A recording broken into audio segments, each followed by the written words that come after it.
Hello there. Let me ask you one simple question. When was the last time you looked at your life and quietly wished you could start again? If that thought has ever crossed your mind, then stay with me, because this story is meant exactly for you.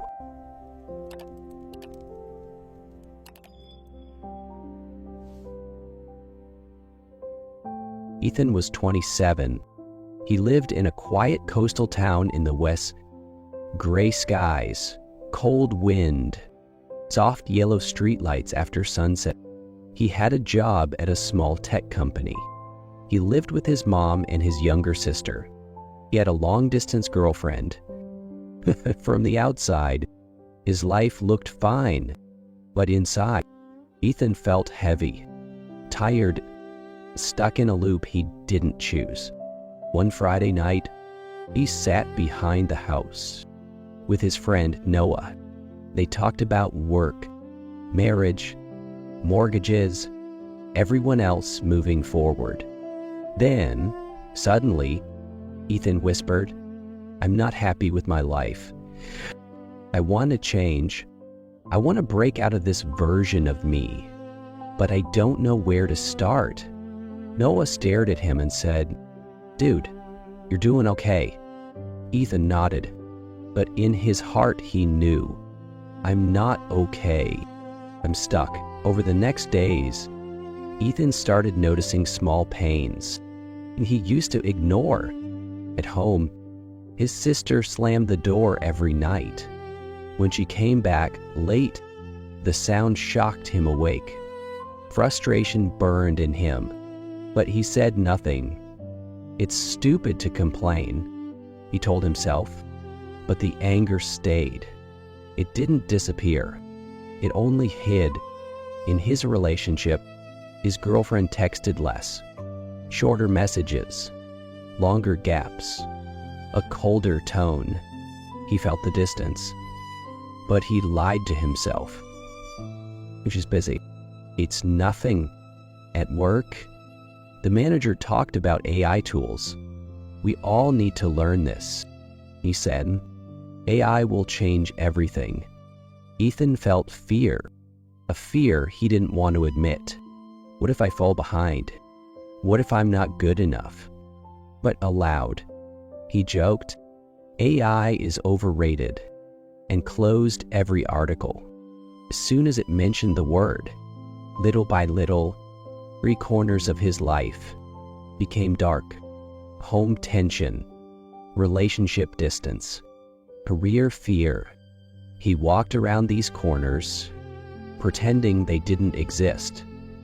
Every time his heart whispered, "Look here," his mind replied, "No, not now." One cloudy afternoon, Ethan passed his neighbor's garage. Mr. Whitaker, a retired carpenter in his 70s, stood at the doorway. "You look tired, son," he said. "Come inside." Ethan stepped into the warm garage. Wood shavings on the floor, half-finished shelves, soft jazz playing on an old radio. The old man studied him and said quietly, "You look like someone carrying a worry you don't want to name." Ethan laughed nervously. "What makes you say that?" Instead of answering, Mr. Whitaker walked to the back and opened a small door. Behind it was a storage room, dark, dusty, crowded with boxes, full of things untouched for years. "I avoid this room," the old man said. "I keep the front clean, so I don't have to see this mess." He looked at Ethan. Most people do the same with their lives. They keep one part presentable and hide the rest. Behind a closed door, he stepped aside and let Ethan look inside. "We all have a room we don't want to enter, but listen carefully. Your life won't change because you improve the parts you like. Your life changes when you enter the room you always avoid." The word stayed with Ethan long after he walked home. That night, Ethan opened the Notes app. On his phone, he wrote, 1. The door slamming. 2. The distance with her. 3. Fear of AI. I'm just reading the list. Made him uncomfortable, but he didn't delete it. I don't need a miracle, he thought. I just need to stop running. He started with the easiest one. In the door at home, instead of staying silent, instead of exploding someday, he wrote a message to his sister. Hey, could you close the door more softly when you come home? I wake up really easily. I know you don't mean to wake me. Thanks, troublemaker. He hesitated for a second, then sent it. Her reply came fast. Oh, shoot, I didn't know. I'm sorry. I'll be careful. Tell me if I forget. The next night, the door was quiet. The house felt calmer. His chest felt lighter. It wasn't a big victory, but it was real. For the first time in years, Ethan thought, I can change small things. I don't have to stay silent. Now came the harder part, the distance in his relationship. He was afraid of the truth, afraid of losing her, afraid of feeling alone. But hiding was already hurting him. So he wrote, I've felt some distance lately. Maybe I'm wrong, but I don't want to pretend. Can we talk honestly?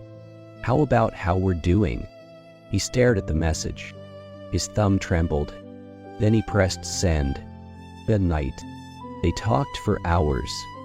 There were long silences, a few tears. Finally, she said, I don't know what I feel anymore. I'm tired.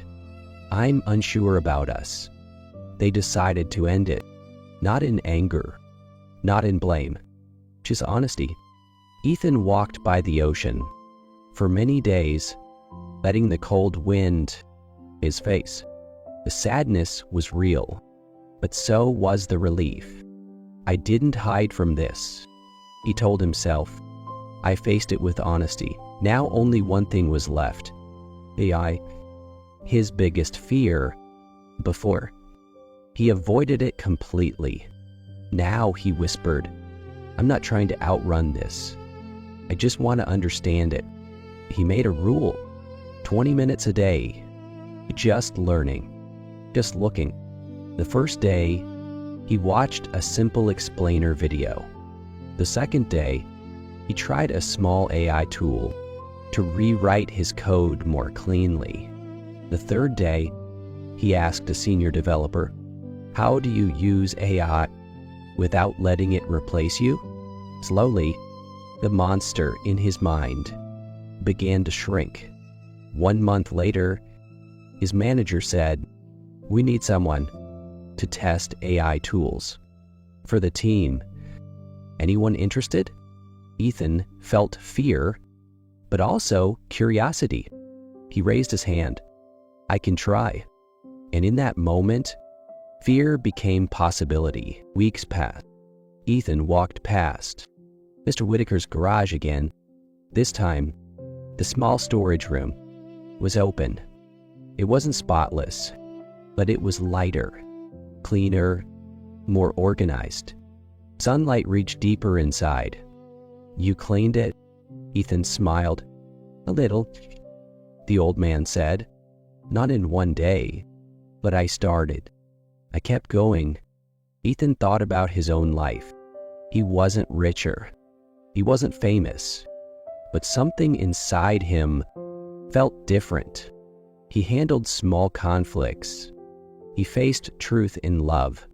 He walked toward his fear instead of running away. He wasn't perfect, but he wasn't hiding anymore. Mr. Whitaker looked at him with warm eyes. Remember, Ethan, real transformation doesn't start in the bright places. It starts in the dark corners, in the room you spend years avoiding. Ethan walked home. As the evening light turned gold over the sea for the first time in years, he felt it. I am changing. Quietly, closely, but for real. So now, before you leave this video, take one quiet breath and think of your own closed door. Not the big dream, but not the big goal. Just one small corner of your life that you always walk around. Maybe it's a conversation you avoid, a habit you ignore, a fear you pretend isn't there, a feeling you never name. You don't need to solve it today. You don't need to be brave all at once. You only need to look at it. Just look, because the moment you stop running, the moment you face what you've avoided for years, your life quietly begins to shift. Change doesn't shout. Transformation doesn't arrive like lightning. It arrives like a soft light, entering a dusty room. For the first time, if this story touched you, save it. And remember, your new life begins where your fear ends. If this story touched you, tap the like button and share one short thought in the comments. I'd love to hear your voice.